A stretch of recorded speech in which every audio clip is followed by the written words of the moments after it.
La mobilisation des fois impact à danger.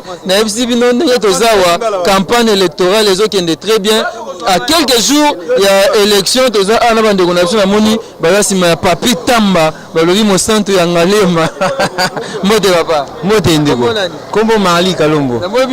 La campagne côté Papi Tamba. Vraiment, Maramongo eza ndega ozomonela ka elo oloba mingi voma ezate toza ko se préparer parce que élection eza na mboka le 23. Banda msuba bien élection ezate ba machine ezikaki. Ah non, élection ezali. Mouto a censé perception que l'élection ezate za corner nanga. Mais jusque là lui nous a rassuré que le 23 décembre il y aura élection et biso côté na toza ko se préparer parce que monique depuis Maramongo et banda ya tour et monique marqué ba combat et belé mais dis-moi qu'on est a insisté à lui que non le 23 décembre il y aura élection. Donc Mouto to yora ilobana ezaraye. Yeso ba bi que non élection ezate. Ouais, mais le roi jusque là a rassuré biso que maleni une élection gozala avec la machine à voter. Donc on est censé être derrière lui. Si vous avez la campagne à Papi Tamba Boye, tu vas avoir une majorité. C'est-à-dire, pour le candidat président organisé Emmanuel Chader. Non, mais ça se voit sur tout le plan. Nansir, on a mis sur les abotos. Les lots, tous au côté 18e province, dans quelques jours, il y a campagne et lancement Salamaki. Tous vraiment motivé. Tous motivé vraiment, il y a aucun ne peut qu'on gagne. La mission élection, monsieur, pour nous se préparer.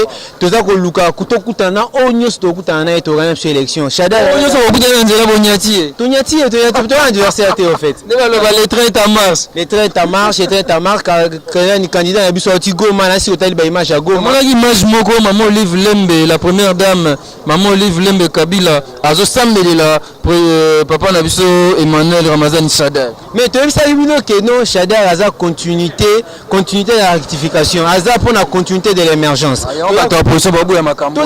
Mais continuité on ne va comprendre les mots bien te battre la dictionnaire la continuité la sinine tout ça pour continuer et salamaki na émergence. Inachevé. Ouais ça qui est inachevé to silisiango. Oh ça qui achevé to améliorer on peut comme moderne. C'est ça que ça signifie. Mais ce qui m'a bezalaki de toute façon boyebine to kutamboko depuis tu as na pouvoir boyebine to kuta on boyebi pe na micho oh salami donc tu as obangate continuité na biso dans l'émergence tu as continuer pour te dire que ebele ya mayamu salami et on a Emmanuel Ramazan Chader candidat numéro 13 on a za osenga na batu nyonso ba na voter pour tu asi que to bima na biso sans problème to la Christian partout to leki na ba campagne mais pas du tout les gars ça va plein.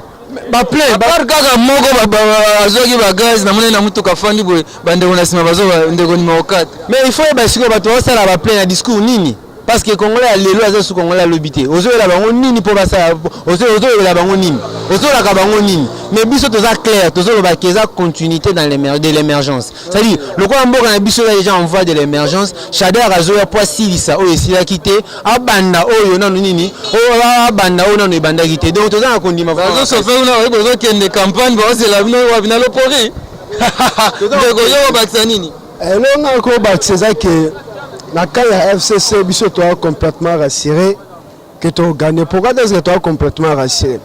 Il y a 6 millions à 50 fois machine à voter. 6 millions à 50, quand on a déjà traité la situation, par exemple en 2006. En 2006, Batou a voté qui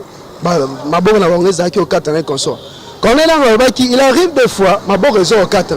Mais son image à Moutouezali. Pourquoi est-ce que c'est fictif? Est-ce que na bateau bakata physique maboko ezate moi ba tia empreinte ezate moi ba tia empreinte ezate ça logique le problème est na mboka na biso Congolais za facilement manipuler na bentox na barise oh bon poser ça bato opposant ba manipuler si bango ba pona politique intox na rise oh ba te que Congolais a un esprit djihadiste était encore accepter que akufa pour groupe moyen se retrouver biso ne sortir ba biso wa to ça la kuna na Genève le lot Vital Kamere comment ben accord là on va sorceller. Ce que bino mo signer encore après na sima bon on sorceller. De moment bon voter ba. Bon na ke ba tout monde ba banki. Et ça le ba ça ma kamna bon pour pas s'appuyer ça. Bah en quelque sorte bato na robé na ke o ba suffisamment mérité intellectuellement puisque maintenant tu là c'est comme métier insulte. C'est non place bazaka quand même on a comprendre on ngai lobby baboya ki machine à voter tant tentative ya Rosi sai salami le lobby machine à voter donc le verbe on va faire sa explication nini essaye ba on ba lobby bino ne botumbi ba machine à voter wana pour que bo pousser sous l'élection c'est encore une raison pour ba boya ngo libéla Mais si c'est vraiment que nous les avons on va le bien là. Il faut pas boire on libérer mais on va changer la vie. Donc on est ba biko c'est voilà, merci beaucoup. Ce sont là donc les amis de la majorité bande FCC au moins na polo pour na papi Tamba 523. Monsanto Angalema donc 523. Monsanto Angalema. Ah yango moi on tala yango. Monsanto Angalema. Bon. C'est le câble un peu qu'Angalema. Obi câble. Oh, mais que nous avons Monsanto Angalema, mais on a mis ça depuis Ayana Kin. Azala na bato et oyo eza pour la propagande ya raté. Abanda ba biso to banda ba mo kala. Eza na bato abandi ma pour la propagande. Mais biso pour la propagande te. Wana bande msule ba wale kakuna bande ba sa propagande na bango makolo malembe. Élection ezali yango moni bongo. Biso banda bloko kala. Et après le 23, biso ba bloko continuer kaka. Eza te que nos candidats bandakala oyo babandi ba bloko sikoyo ya mike. Ndakala dofende babela yendakala. Babengi ndakala mais résultat après le 23. Après le 23 na Lukabino, Papi Tamba azande kona ngai tokutana naye na koluka ya après élection baki mangai te. Merci beaucoup. Lukabso le 30, beaucoup de résultats à Ndakala. C'est bon, merci beaucoup. On est là, donc vous allez voir comment ça se passe à Kinshasa, la campagne électorale l'année 2018, les élections en RDC. Poursuivons notre reportage.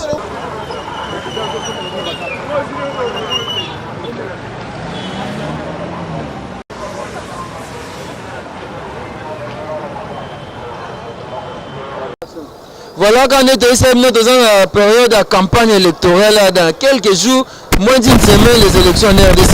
Tu as de Romo Kwambo, papa? Comment on a la dissomme? La dissomme, il y a une personne qui a une élection, la campagne électorale, il y a une banderole, il y a un câble courant, il y a un balabala. Est-ce que l'élection est en Mboko? Bon, nous sommes là parce que nous avons regretté ma casse. Après déjà 6 jours, on a déjà l'élection. Mais ça, tout le monde a réaction et ça a augmenté. Maintenant, tout le monde a parce que au lieu de déjà 20, parce que tout le monde a pas décidé de faire la campagne. Est-ce que les acteurs ils ont été parce que tout le monde a député,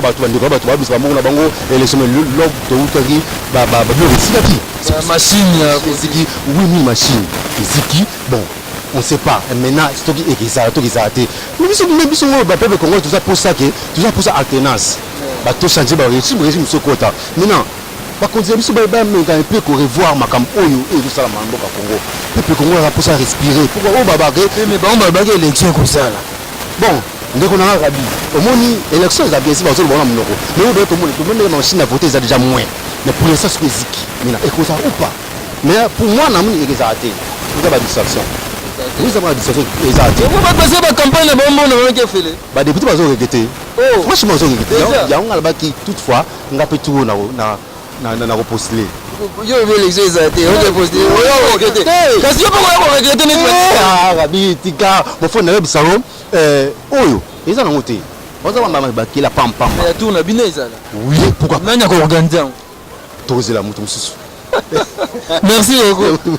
Parce que tout le monde a et ça bien sûr qu'ils sont là parce que on est en Abisso ils sont au Congo parce que tout le monde s'attend que ils sont là même pour tout le monde s'attend que ils sont là mais en fait que tout le monde qui machine côté ziki ils écoutent pied kokati mais ça dire là ça campagne par les élections de Fati ba ça campagne fallu là ça campagne parce qu'il a fait des élections oui bien sûr parce que bango bazan na bango bon même si et dans les néants pour pas bango za pertité tout le monde on gagne la pertité mon frère bango bazo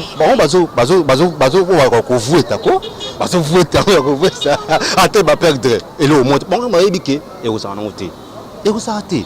Merci beaucoup. Merci de voilà, on est là avec Coco Dema poursuivant notre reportage.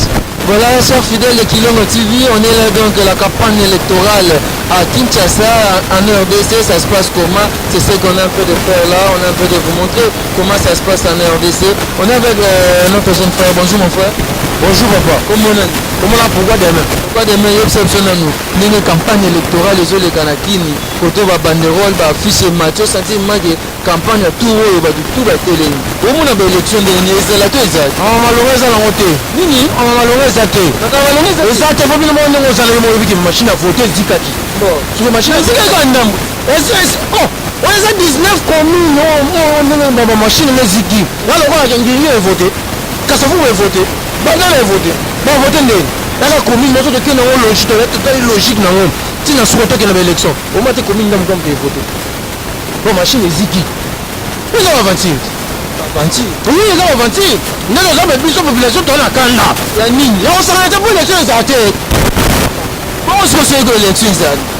Kone nanga zana zolanda makambo élection soki élection bato soto bato nyonso botya babanderole baplus na bango balesa nango na pere nayebi te wana foto tela nzambe wapena foto tela nzambe totelaka nzambe totela nzambe sikona machine wana eziki nango susu bango nde bato pe bayebi kena na minute oyo ne machine ezikaki élection ezala te ouais ezala te bon ça assemblée bien oyebisa kone nanga kone nanga lelo olinga nayosa kolele nanga oyo wanga nde naoloba déjà ke élection ezala nango te kolele nanga oyo wanga donc tokoorganise élection bon mais ye bango basalema makambo bango te ile moto aza wana na senite parce que machine eziki siko oyo eziki wana 19 alobaki élection ezali ye alobaki ezali na machine tosele kolele nanga so azotala ngai kolele nanga na machine tosele colonel te corneille soki corneille corneille papa corneille soki corneille nanga eziki naoloba bango bien yaloka 19 communes yaloka makala evote te yaloka njili eziki njingi eziki bandala eziki siko bakovote ndeni todemona badepute batie babanderole ebele anga nzambe nanga nayoka